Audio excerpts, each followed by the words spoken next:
Selamat pagi dan salam sejahtera buat kita semua. Perkenalkan, nama saya Jendri Gumong Tebangun, NPM 2316000065. Saya dari Prodi Ilmu Hukum Universitas Pembangunan Pancabudi. Di sini saya akan mempresentasikan tugas laporan proposal saya yang berjudul Implementasi Pembinaan Narapidana Pelaku Tindak Narkotika dalam Upaya Pencegahan Residivis studi kasus Lapas Kelas 2A Binjai. Bab 1. Pendahuluan. Latar belakang masalah.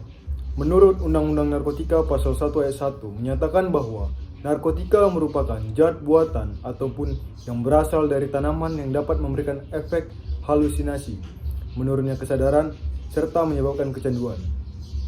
Obat-obat tersebut dapat menyebabkan kecanduan bila dipakai secara berlebihan, dan orang yang menyalahgunakannya dapat dikenai sanksi hukuman. Residivisme merupakan gelar yang disematkan oleh kebanyakan orang di Indonesia pada penjahat-penjahat kambuhan yang memiliki hobi keluar masuk penjara. Residivisme juga dijumpai di Lapas Kelas 2 Binjai.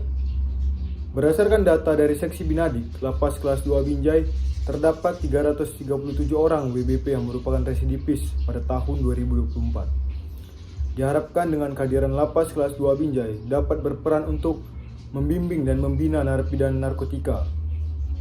Berdasarkan latar belakang tersebut, maka saya berniat untuk mengangkat penelitian saya yang berjudul Implementasi Pembinaan Narapidana Pelaku Tindak Pidana Narkotika dalam Upaya Pencegahan Residivis. Rumusan masalah. Dalam proposal ini saya mengangkat 3 rumusan masalah. Yang pertama, apa dasar hukum dalam pengaturan pembinaan narapidana di lembaga pemasyarakatan? Yang kedua, apa faktor-faktor terjadinya penanggulangan tindak pidana narkotika di Lapas Kelas 2 Binjai? Yang ketiga, apa hambatan dan upaya pembinaan yang dilakukan oleh Lapas Kelas 2 Binjai untuk pencegahan residivis? Tujuan penelitian. Yang pertama, untuk mengetahui dasar hukum dalam pengaturan pembinaan narapidana di lembaga pemasyarakatan. Yang kedua, untuk mengetahui faktor-faktor terjadinya pengulangan tindak pidana narkotika di Lapas Kelas 2 Binjai. Yang ketiga, untuk mengetahui hambatan dan upaya pembinaan yang dilakukan Lapas Kelas 2 Binjai untuk pencegahan residivis. Manfaat penelitian. Dalam penelitian ini memiliki beberapa manfaat. Manfaat akademis. Sebagai penambah wawasan dan pengetahuan untuk kalangan masyarakat serta sebagai referensi bagi mahasiswa dalam pembuatan skripsi ataupun penelitian yang berkaitan dengan tema penelitian yang dibuat. Secara teoritis, dapat memberikan kontribusi dalam ilmu hukum pada pemahaman kita tentang suatu fenomena bagaimana implementasi program pembinaan narapidana di lapas dan rutan agar dapat mencegah atau mengurangi terulangnya tindak pidana narkotika yang dilakukan oleh narapidana. Manfaat praktis.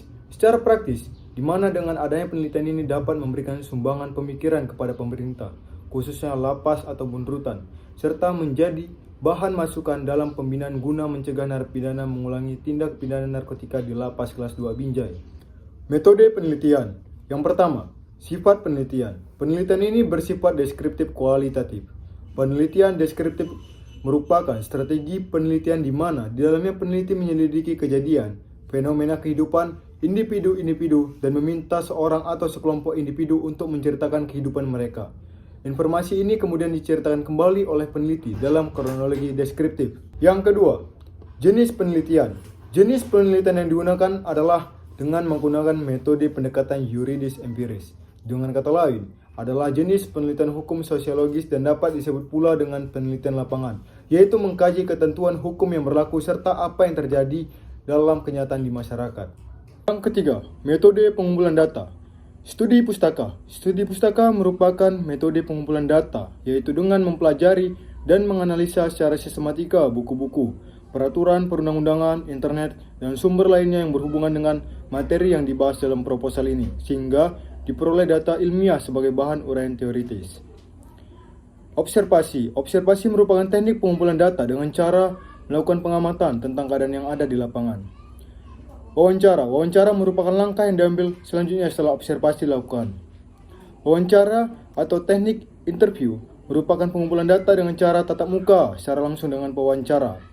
Wawancara dilakukan apabila data observasi kurang mendalam.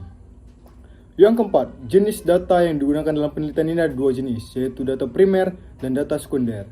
Sistematika penulisan. Pada bab 1 ini terdiri dari latar belakang masalah, rumusan masalah, tujuan penelitian, manfaat penelitian, keaslian penelitian, tinjauan pustaka, metode penelitian, sistematika penelitian. Demikianlah pemaparan bab 1 dari saya. Jika ada kurang, saya mohon maaf. Saya ucapkan terima kasih sebesar-besarnya.